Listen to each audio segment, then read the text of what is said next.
How do your characters channel magic? Let's talk about it. Hi, I'm Cameron and I'm a fantasy author.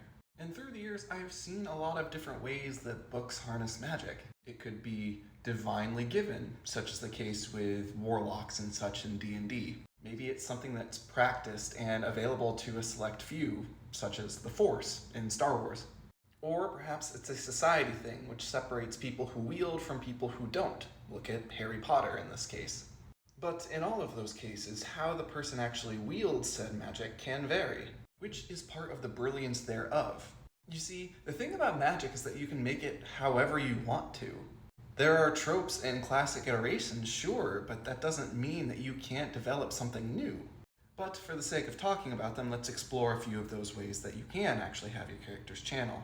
And really what we can boil them down to is having a conduit or not having a conduit. Not having a conduit is like the Force, where you're reaching out. It's inherent. Think Avatar in The Last Airbender too, when we're talking about evoking different types of magic. There also could be the 3 types of spell components that you might see in 5e, verbal, somatic, or material. Actually saying them. In Harry Potter, for example, people will say the spell, but they can also think it. Material components have to do with different things that might need to be sacrificed or offered in order for the spell to work.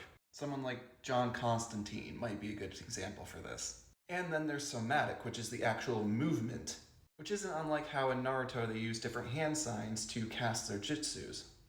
And in your own stories, you can mix and match your verbal, your somatic, and your material components to make spells exactly what you want them to be. In my own story, I opt for a more internal, pulled through force, that magic is inherent within everybody, but it's a means of access that only a select few are capable of actually doing.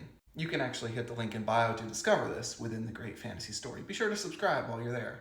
Now the other half to this is also whether or not you are using a conduit. Again, going back to Harry Potter, using a wand would be the classic trope for this. A conduit can be a means to channel and direct. Because if magic is chaotic in your world, having something that can really point it out is going to be helpful. It's in this way that you can utilize runes and glyphs to also imbue things with magic in and of themselves. Just as well, it can be a sort of training wheel for your character to actually understand how magic works. Think of Violet Sorengale from the Fourth Wing series.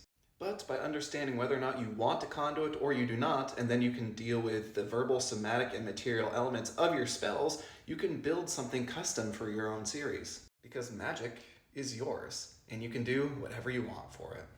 Be sure to like, share, and of course subscribe if you want to keep up for more fantasy foundations.